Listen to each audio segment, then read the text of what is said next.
Hello, we've had over 18 weeks now of the horror which has been imposed on Gaza by the Israeli state with the active support of Western states who have armed and backed Israel. Its leaders in the process have made a series of statements which I think if they were issued by any other state, we wouldn't have any problem having a consensus on calling them genocidal in nature. Israel, of course, now has been placed on trial by the highest court on earth, the International Court of Justice, for alleged genocide because of the case presented by South Africa. Why am I stating these facts? I think it's important to state these facts because there has been quite the gulf between the reality of what has happened to Gaza, the blood, the death, the mayhem, the mass destruction, mass displacement, and the huge numbers of quite obvious war crimes, which are often posted by Israeli soldiers for the amusement of Israeli domestic opinion on TikTok, and the way the media has framed what has happened. And someone for me throughout this has been like coming up for air, just in terms of shining a light on the double standards of the media, the failure to frame what's actually happening, and to hold perpetrators to account. No one's done a better job than Assal Rad, who is a Middle East expert and also an author, for example, of State of Resistance, Politics, Culture and Identity in Modern Iran. And the reason Assal's tweets keep going viral is they're excellent, but she's put in a huge amount of work, which must take quite a lot of emotional labor, of looking at often headlines and how they're often completely misleading, how they don't assign responsibility for horrors which are happening, and how they contrast, for example, with coverage of other atrocities, for example, Russia's invasion of Ukraine. So with that extremely long and rambling introduction, hello, Assal. It's great to see you. How you doing? Thank you. Thank you so much for having me. I just want to start with, I suppose, just one point which has just been bugging me since this began, I suppose. And I've said this a lot. I've worked in the British media for a very long time, and I'm not naive about the British media, either here or elsewhere. I've studied, horrors in the past and how they were often represented in media outlets. There is something in my mind which is still uniquely quite shocking about this. It might not be surprising, but shocking, which is the scale of the horror, the sheer level of mass death, including quite objectively just huge numbers of people who are not combatants, for example, over 13,000 children, the sheer level of destruction, the rhetoric from the leaders of the state perpetrating this horror, and the way this is framed, particularly how the lives of those who are victims, the Palestinian people in this case, are devalued. And I'm just wondering, just in a historical context, what do you think? I mean, is this actually quite unprecedented just in terms of the scale of the crime and how the media has portrayed it? Absolutely. I think it's unprecedented because, I'm someone who's studied the region extensely, and I've followed it, right? Like I'm of a generation that came of age during 9/11, the war on terror, the invasion of Iraq. And I remember the anti-war sentiments of that time and seeing those atrocities play out, seeing those war crimes play out. And I think what is unique about the situation we're looking at right now is the level of destruction. You mentioned Israeli soldiers that will share war crimes on TikTok. I've never seen anything like that. I've never seen that level of impunity. And that's all it is, right? The knowledge that nothing will happen to them. They will face no consequences, that they can actually boast rather than try to cover up war crimes. They post it themselves, and these images will go viral and these videos will go viral and everyone will see them, but they will still face no consequences within the state of Israel. They will face no consequences in terms of their support from their number one backer, which is the United States government. And they will face no consequences on the international stage because of the support of the US, which basically prevents any kind of consequences for our own war crimes, as well as those committed by our allies like Israel. So when you look at the history, a lot of people talk about October 7th. Yeah, if you're new to this, if you've never heard of Israel or Palestine, then maybe something happened. Maybe this started for you on October 7th. But the reality of it is the horrors that Palestinians have faced have existed for decades. The occupation itself is more than 5 decades old. And that's the context that we have to understand if we are actually to resolve a conflict where Palestinians and Israelis can live with security. And I think that's a key point, right? We want everyone to live with security, but that can only happen in the case where the state that actually has power ensures security for the people who don't have power. And that asymmetry of power is completely lost in the coverage, right? The way that it's covered is as if there's 2 equal sides that are in some kind of conflict. And that is, nothing could be further from the truth. The simplest way of understanding that is, from the very beginning, you hear Israeli officials saying things like, we're going to cut off food, water, and electricity. Can Palestinians do that to Israelis? Of course they can't. They don't have the power to do so.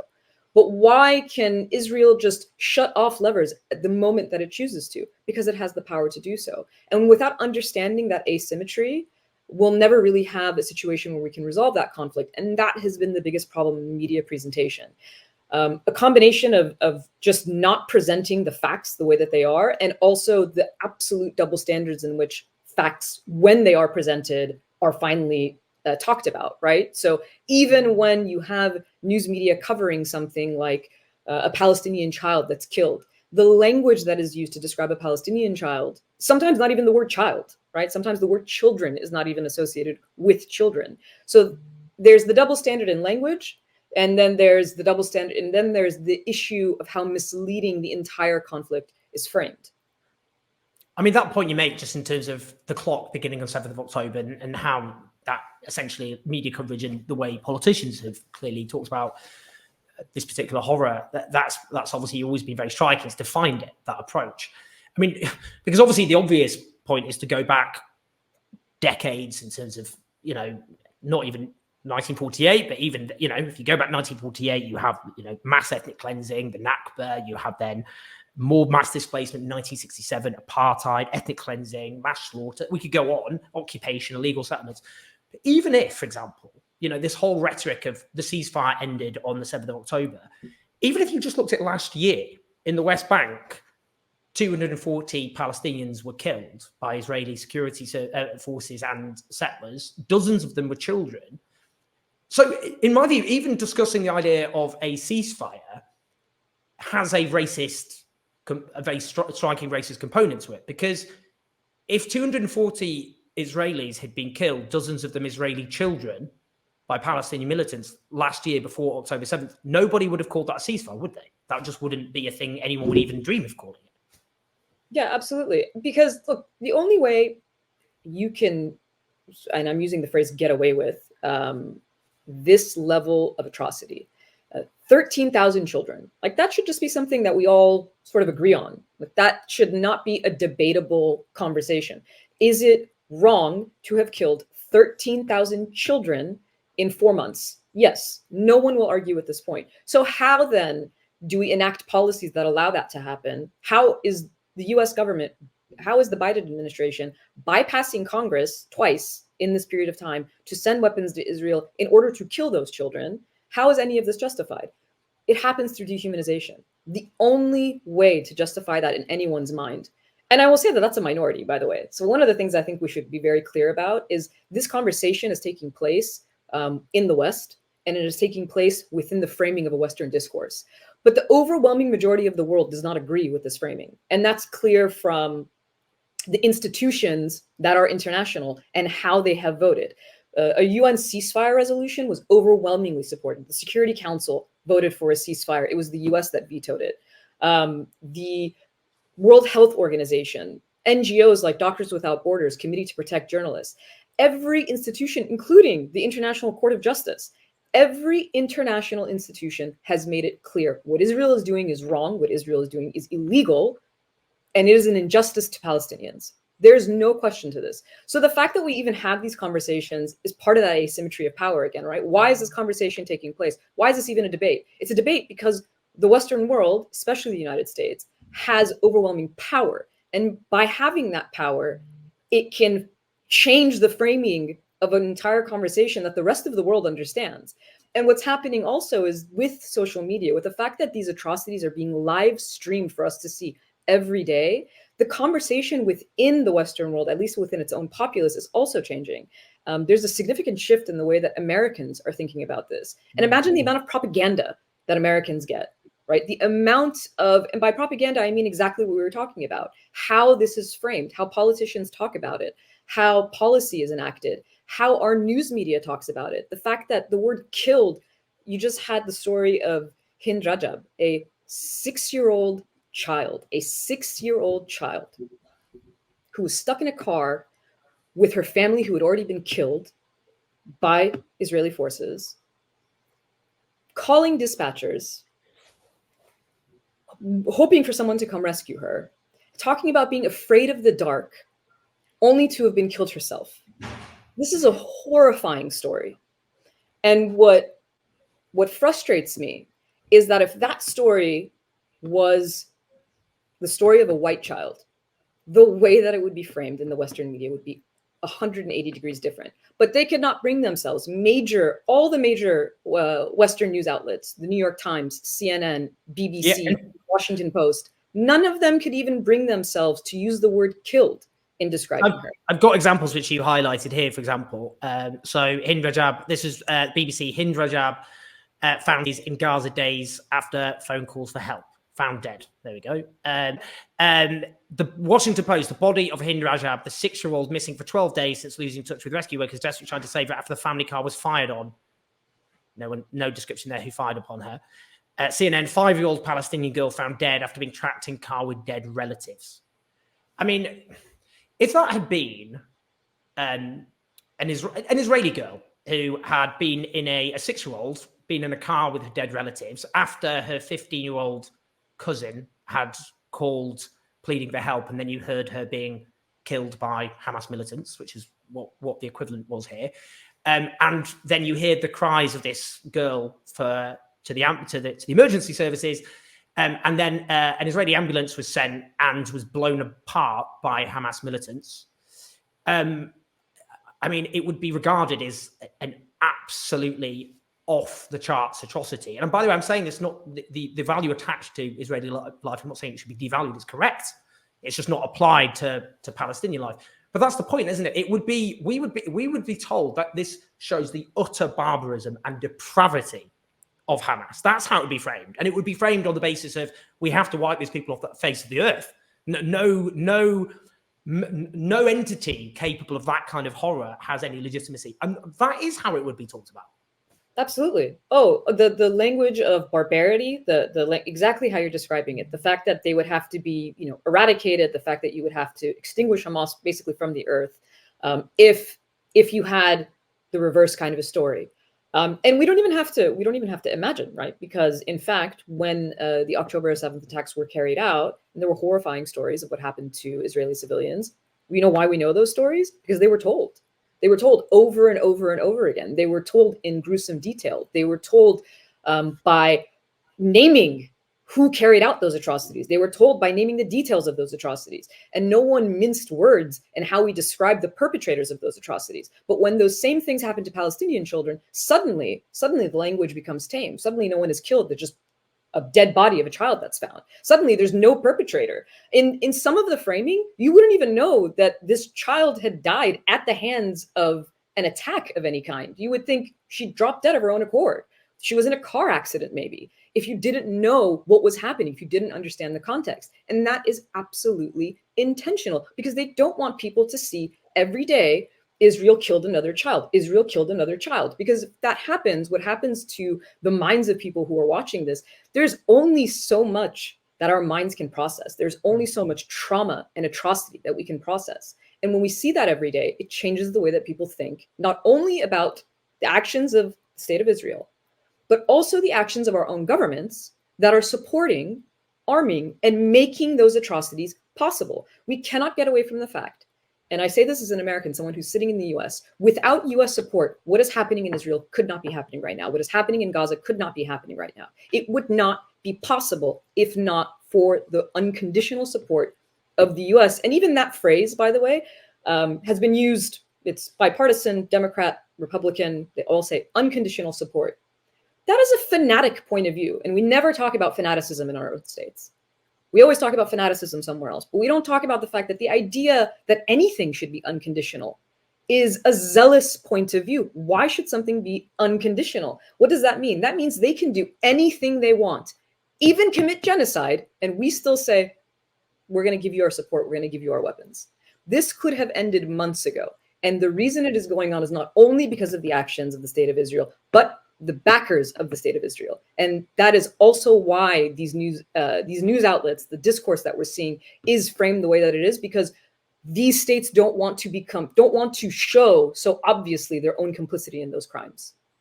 I mean, on that, I have to say, if a state hostile to the West committed a fraction of what we're seeing in Gaza, these same media outlets would be loudly arguing for US military intervention, let alone, I mean, what we're talking about is, I mean, you know, in terms of how they're framing it, but that, I mean, that would be the case, wouldn't it? You would be saying, look at these horrendous crimes. The US has to intervene. I mean, that's the sort of media coverage we'd be having. Well, just, you know, we have to think back to how did the media cover Ukraine and Russia? And what were the policies? After Russia invades Ukraine, in February of 2022, almost overnight, I mean, within days, Russia becomes the most sanctioned country in the world, right? Now, let's say that's to expect a country like the US or the UK or France or Germany to actually sanction Israel is asking for, we'll say, a lot. I mean, I don't think it is, but let's assume that that's the case. How about a basic step? How about the US doesn't veto ceasefire resolutions? That doesn't require anything. You can still provide all of your support, all of your aid, and just not veto what the international community was created to do, to prevent atrocities, to prevent the scourge of war. That's why those institutions even exist. But what the Biden administration has done in the last several months is to gut the meaning of those institutions in a way that I think has created a moment that we have to really think, do these institutions work? And if they don't, we have to change them. Because if they don't do anything, if essentially you can have one power that comes in and can undermine the entire basis for why they exist. If the International Court of Justice says, yes, Israel's actions are plausibly genocidal, which is why Israel is now on trial for genocide, but these governments will not stop arming a country that is plausibly committing genocide, then what's the point of those institutions? So it really draws this whole conflict. I mean, we can just focus on the human impact of Palestinians. That should be enough. That should be enough to draw the line and say, listen, the killing, the mass murder of children should be enough for us to take action. But there are layers of implications to what is happening right now, not only for Palestinians, but also for the entire concept of international law. If that no longer exists, then we're inviting states like Russia to say, if this state doesn't have to abide by any set of rules, then why do we? And that happens through the double standards that we impose. If you look at early in 2022, there was Western media talking about Ukrainians making Molotov cocktails, right? And that was championed, that was celebrated as Ukrainian resistance against Russian occupation. Now imagine that happening in this case. It will never happen. It will never happen. Palestinians have no right to self-defense. Ask bluntly, no one in the Western world, in terms of officials, will say that Palestinians have the right to self-defense, despite the fact that they have been an occupied power they've been occupied people for over 5 decades, despite the fact that their entire state was colonized more than 7 decades ago, despite the fact that, you know, they'll use Hamas as this idea, but Hamas is a terrorist organization. Hamas didn't exist until 1987. What about the occupation that existed decades before that? So everything comes up to these talking points that are used to diminish that history, to ignore that any of these things exist. And the attempts in the Western world, especially in the US, have been to normalize regional relations with Israel, right? So the Abraham Accords are celebrated as these peace accords. How can they be peace accords with states that were not in a conflict while ignoring the actual conflict, while ignoring the actual problem, which is millions of people who do not have control over their own lives under a military occupation for more than 5 decades. And we're just pretending like this is not happening and that this problem will go away as long as we ignore it. And there are arms deals painted as peace agreements. One of the other elements of the framing that I wanted to put by you is again intent, and I keep mentioning this with people I speak to just because I think it's just so striking. When I interviewed Associate Professor Raz Sigal, Israeli American scholar in genocide and Holocaust studies, one of the reasons he called it a textbook genocide is he said intent is rarely so openly spoken. So in South Africa's submission to the ICJ, they have 9 pages, and in that they say, I mean, just an example, Yoav Galan at the beginning imposing a complete siege on Gaza, no electricity, no food, no water, no water. Everything is closed. We are fighting human animals and we act accordingly. Announcing he'd released all the restraints on the army. Gaza won't return to what was before. We will eliminate everything. And then it goes on. And then he also said he'd removed every restriction on Israeli forces. The reason I bring that up is, if that was a state hostile to the West and there were pages and pages of the president of Israel, the prime minister of Israel, the defense minister, members of the war cabinet, members of the government, other politicians, media outlets, journalists, generals, soldiers on the ground, all speaking in overtly genocidal and murderous ways, stating their intent, it would frame the coverage. I mean, the coverage would actually revolve around that. It would be seen as, this is the aim of the operation. Just listen to what they're saying. That is not how this is covered at all. And actually, when I said, for example, Yoav Galan, he said he's removed all the restraints on Israeli forces. You had to struggle to find that on Google before.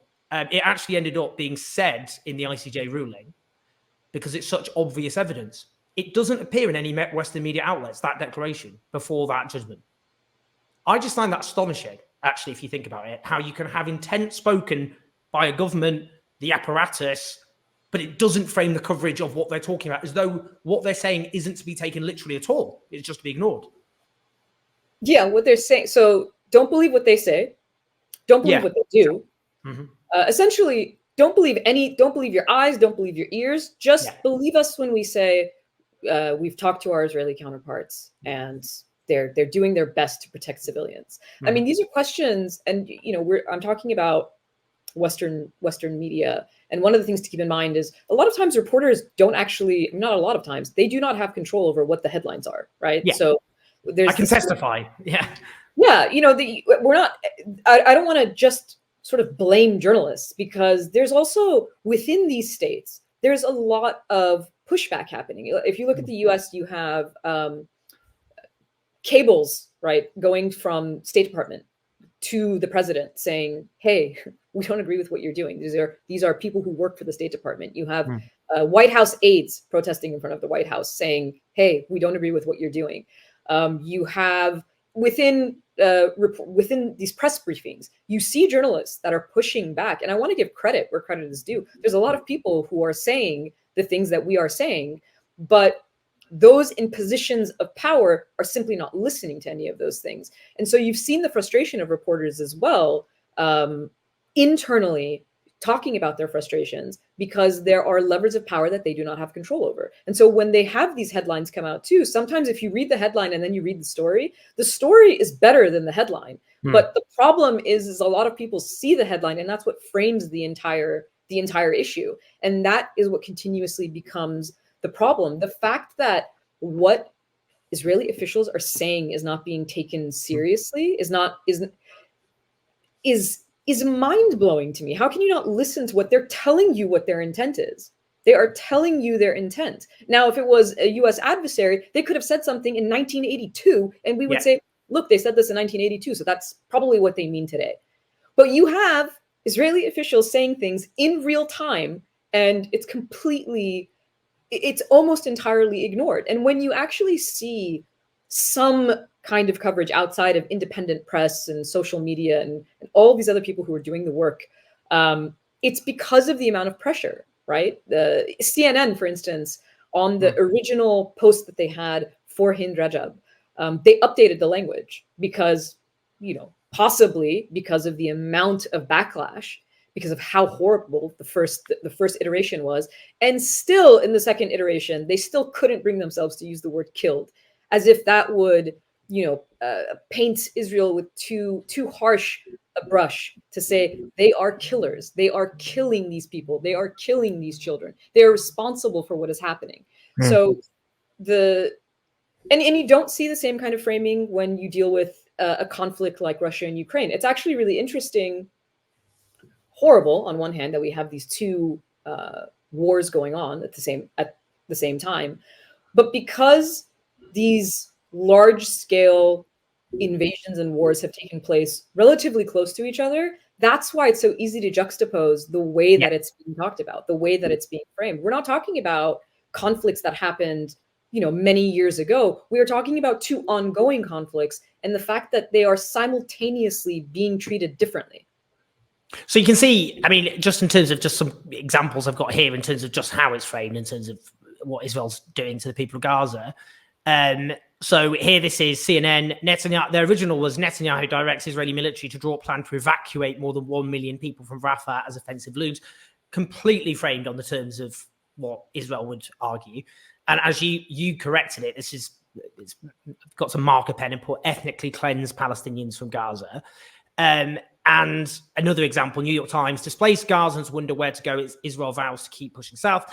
And you particularly pushed that Palestinians in Gaza, but to keep bombing anywhere they go. And the point there is, if that we know actually from previous examples, I mean, I don't know, Kosovo, for example, when Slobodan Milosevic was, you had the Milosevic regime in Belgrade, they didn't say drew up plan to evacuate Kosovo. They talked about ethnic cleansing. They did in the Balkans consistently.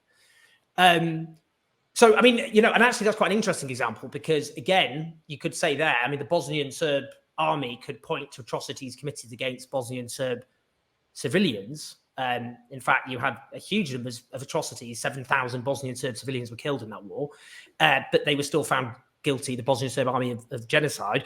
But you still clearly, they spoke about they spoke about ethnic cleansing in headlines. You would not have got those sorts of headlines. It's not even thinkable, if I had a headline like that. Nor should it be. That's the issue, right? Nor should it be thinkable. This should be covered for what it is. And it's based on, and this is why, this isn't about me and you coming to this conclusion. This is why the International Court of Justice came to this conclusion. And even that, by the way, even the way the ICJ decision was framed in and of itself was problematic, because the importance of that decision, right? The ICJ was not deciding whether or not Israel was committing genocide, because they cannot. We've got here. This is it. UN court declines to demand Israel stops its military campaign. That's the New York Times. Rather than saying UN court finds that Israel's actions are plausibly genocidal. That's your headline. That's the most important takeaway from the ICJ decision. But what they put is this, where if you looked at the 6 provisions, if you looked at what the decision actually said, it required Israel to basically stop doing everything that it's doing. But no action has changed on the ground. No action has changed on the ground because the court does not have the ability doesn't have a mechanism to enforce those things. All it can do, it's a court. It has to have these other countries, third-party countries, understand that ruling and make decisions based on that ruling. So now if you're the UK, you don't send weapons to Israel. If you're the US, you don't send weapons to Israel because they are pending a genocide case. You know that the court has decided that the evidence is sufficient. The evidence that South Africa presented is sufficient to make a case. Israel wanted that case dismissed from court. Israel lost that day, but that was not what the headlines were. The headlines were twisted in a way, and it was really interesting because you saw the reaction from Israeli officials. And Israeli officials, on one hand, celebrated it as a victory, and on the other hand, called the court anti-Semitic. Mm-hmm. Yeah. Well, if it was a victory, then why are they anti-Semitic? Why is that the framing of this? Because it's a sort of desperation because everyone sees it, and the shifts in the narratives and what's happening. I mean, you see attacks on people's attire, people who call, wearing a sweater with a watermelon on it anti-Semitic. You see attacks on just these platforms themselves, like TikTok is the problem, not the genocide that is being carried out. TikTok, the platform, is the problem. Well, interestingly enough, actually, you could argue that TikTok is partly radicalizing people, partly because IDF soldiers keep posting war crimes on TikTok. I can't think of a better in terms of material that radicalizes people, I think often the very material posted by those soldiers is probably more effective than those posting content opposing the horrors in Israel's inflicting. I'm just wondering, actually. Sorry, I just want to because you brought those up. Some of the videos, there are videos of Israeli soldiers playing with children's toys in places where children have been killed. They're looking through the private drawers of they're taking out women's lingerie. I mean, the way that they're treating the situation as if it is a joke, 30,000 people killed is somehow funny. That should be something that we are talking about every day. Beyond everything that's happening, it's what is happening in a state? How far to the right? I mean, we know that this is the most right-wing government that Israel has ever had. And you hear in the US and in Europe, you hear this rhetoric of the fear of the rise of right-wing fascism, right? This is a big issue that Western governments have right now. And yet we are supporting the most right-wing government in Israel's history with no issues, with no qualms. We're sending them the weapons that they need, and there's no question to what is happening in Israeli society. Part of it is because of the impunity with which they've been able to act. When there is no consequence to your behavior ever, it keeps moving to become more extreme. It's interesting because actually, for a long while, a lot of the often quite extreme statements made by Russian pundits on Russian television stations framed quite a lot. There was a huge amount of coverage about it, and it was given as examples of intent.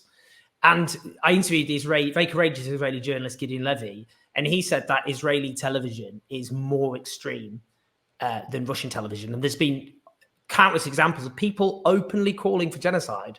I mean, it's not subtle. It's literally burn the whole of Gaza. Everyone should die, including women and children. I mean, it's not even, that doesn't, there's not a kind of what's happening to this society, and obviously there are courageous, I've just named a courageous Israeli example. I do wonder, one of the things I want to ask you though, I've been thinking about this a lot. I wonder if this could, we're in the middle of it. It's difficult to know how things will pan out. But if this could be actually a moment of real crisis for a lot of these media outlets. It was interesting, a poll's come out today in Canada which showed a plurality of Canadians think there's genocide happening. And that's not something they're being fed by the Canadian media, which is overwhelmingly, extremely, actually very partisan in favor of Israel. So obviously a lot of people are getting it from social media. They're getting it online. They're seeing these absolute unbelievable horrors. And I wonder if there's a crisis with the media because partly they've been so partisan in support of Israel for so long, but also they latched on in support of what Israel was doing from the very beginning, even though you had all these examples of intent. And now this clearly, look, the journalists, I know a lot of them, they're not sociopaths. They're not, they may be, a lot of them, they've dehumanized Palestinians. They've allowed racist dehumanization to set in. They don't see Palestinians as quite like them. I get all of that. But a lot of people now, it's so extreme what's happened and what's happening. It's just so extreme that it is very difficult to not think to yourself, this is way beyond anything, which is tolerable. But it's difficult to actually frame your coverage differently because it would mean challenging the whole way you've framed this from the very start. And that itself would lead to a crisis of your own integrity and your own position. I just wonder what you think about that. They're dug in a hole. So however bad things get, it's actually quite difficult for them to shift the narrative, even though there has been a slight shift just because the US is doing some pointless hand-wringing. I think that's a really interesting point but in terms of integrity, what I would say is you can always get your integrity back, right? Yeah. You can, there is the space to be redeemed. So the idea that they would have to maintain this line because it's been this line all along, I understand because to a certain extent it undermines their own, their own sort of institution in a way. But I think you come out of it the other end with more validity than you had before. I mean, in a lot of these headlines that I take and I edit, I see people's comments. People will comment things like, "Why are you even worried about this? Like, no one watches the news. No one reads CNN or the New York Times anymore." And so that comment, here's two issues with that comment. One is it's indicative of the fact that that is somewhat true, right? There are people who are moving away from these mainstream media sources because of exactly what we've been talking about. It's so partisan, it's so biased that people are just sort of sick of seeing the amount of dehumanization that's taking place under this like lens of media. And we're supposed to be, you know, we boast so much in the West about having this free press and how that media, and this is actually a really important point, how that media is linked to our democratic institutions. It's a very important pillar of a democratic society to have an informed citizenry. And you only have that through this consumption, right? Everybody is not a specialist. So how do people get information? They get information through the media. And if the media is not giving them real information, you can't blame people for reaching the conclusions that they do. They reach conclusions that they do, sometimes afactual conclusions, because they are not being given correct information. But the other part of that is that, yeah, a lot of people are getting away from this. A lot of people are not really paying attention to mainstream media anymore. And that's the great part of having social media and having independent journalists and having so many alternatives to it. But ultimately, to your question, I think redeem yourselves. And we've done that historically, right? There have been atrocities in human history. There have been, horrible policies from slavery to the Holocaust, and yet, and those atrocities, those horrifying chapters in human history, were supported by the very institutions that we're still talking about, right? The same levers of power. But there was a way of redeeming yourselves by deciding, hey, we were wrong. We were wrong about. You don't even have to say that. Just change the coverage. Just be honest. You don't even have to have this great moment of epiphany that you have that's self-reflected on. Just cover it truthfully, and then maybe you'll actually get people back to wanting to read your platforms. But these platforms, for a lot of people, have become a joke. And I think that this is putting pressure, isn't it? I mean, if you say the work you've done and it goes viral, it doesn't just go viral on Twitter. People actually pick it up and talk about it on TikTok, on other platforms. They WhatsApp each other, they text it with it. You do have a very clear generational divide as well, because people who watch cable television tend to be much older. I think I saw MSNBC. I think it's like the average age is 58. Younger people tend to get it from TikTok, etc., and Twitter and Instagram. And I saw a very revealing comment, actually, which was it's from a source from the Biden administration complaining about the fact that younger people aren't getting to see that Joe Biden is privately behind the scenes doing everything he can to pressure Netanyahu, because they're not watching these claims on cable news and in in various newspapers. And I thought that was quite funny and revealing, because clearly, the levers he has is military aid and diplomatic and political support and general aid to Israel. He can choose to use that or he doesn't. Him getting, pointing his finger at Benjamin Netanyahu and sounding a bit heated and hanging up, it makes no difference. But that's fed to older viewers, perhaps, as signs that actually he is doing something. And the fact younger people aren't seeing that, instead they're seeing lots of children being blown apart on Twitter, on social media. Yeah, there is a shift. And I wonder if that is going to end up putting pressure on the legacy media, because a lot of younger people are living in a different parallel universe. And you can argue it's a lot more accurate, because being told that Joe Biden is actually trying to put pressure on Netanyahu, that is not something which should inform your view of what the US is doing in its relationship with Israel at all. It shouldn't. It's more accurate to look at what US weapons are doing on your phone to children, isn't it? So I just wonder if that will have an impact eventually, because it's going to cause a crisis of legitimacy. Well, I think we're already in a crisis of legitimacy, both for the press and for these governments, right? They are in a crisis of legitimacy because what they're saying is just insulting to a person's intelligence. Like for any official in the Biden administration to say, we're having these tough and they say this over and over and over again, we're having frank conversations with our Israeli counterparts. We're having tough conversations with our Israeli counterparts. The place that we have the most leverage is with our friends, right? And the US has no problem using coercive measures to get states that are participating in actions that they don't like to change that behavior, right? We use military action, we use sanctions, we use diplomatic pressure, we use every lever at our disposal to make sure that states that are adversarial to us change their behavior. So it's much more difficult actually to change the behavior of a state that you have no real levers with, right? But with Israel, There are so many things that the Biden administration can do. Don't veto UN resolutions. Support the ICJ. Stop arms, at least conditionally, to Israel. Stop military aid to Israel unless it's conditioned on Israel's actions. None of that is even coercive measures. Those are just, we're not going to give you all our stuff until you listen to something that we're saying. We haven't even gone to actual punitive measures that can be used as well. So the Biden administration is doing nothing to actually pressure Israel. Nothing has changed in terms of the death toll. I mean, you have decisions right now. Rafah has already been bombed. 1.5 million Palestinians in Gaza are now in Rafah, in what is the equivalent of the size of Heathrow Airport, right? It is the most densely populated refugee camp in the world, basically, right now. And you still saw bombing and attacks during the Super Bowl, not coincidentally, very intentionally so, because people were distracted.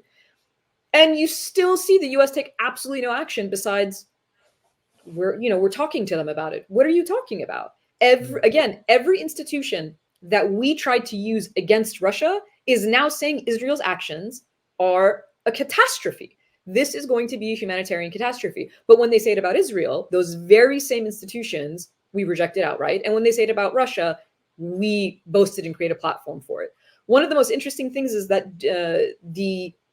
a lot of the evidence that for war crimes that Russia is committing is coming from the US, because the US has participated in collecting evidence of war crimes in order for Russia to be held accountable. Not only is it not doing that in the case of Israel, every time a US official has been asked about possible war crimes committed by Israel, even though we're looking at them, right? When we say possible war crimes at this point, it's nonsensical. We are seeing war crimes occur in real time.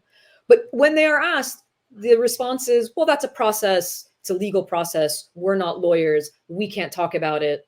You had no problem talking about it when it was Russia. So how the media plays a role in this is vital. And we know that, for instance, if you look at the lead up to the invasion of Iraq in 2003, right? Let's say right now the details are still murky about what's going on. They're not, but let's just pretend for a minute they are. The details of 2003 are not murky. We now know as a fact that the public was lied to, that there were no weapons of mass destruction, and that Iraq was invaded illegally by the United States under a false pretense. These are all facts. We know these. But the media played a significant role in that lead up because it didn't question anything. Right? It just sort of parroted whatever talking points the government, the state officials, the Bush administration was putting out. And if they continue to do so in this moment, then I think it's absolutely a crisis of legitimacy. There's no validity to a press that just parrots whatever the state is saying. That's not a free press.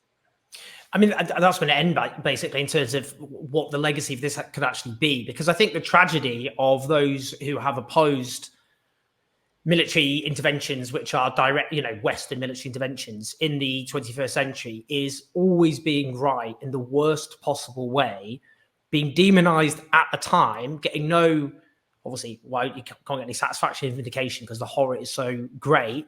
And those perpetrating it, there's no accountability, and they just walk from one crime scene to the next. So you get that Afghanistan ends in catastrophe, Iraq, catastrophe, Libya, catastrophe, and you get Gaza. I mean, every single one has been, vindicated. Those who were everything that was said actually ended up worse. And I just think this, perhaps because they got away with all that, this is too great a crime. But crucially, the media is under far more pressure because of things like social media. And maybe this is going to be such a lasting impact that the reputation of the media will not recover. And that has knock-on impacts to the likes of Israel, because actually that makes it much harder for them to keep Western public opinion on their side. And they need Western public opinion, because if they shift, they're not going to get the weapons.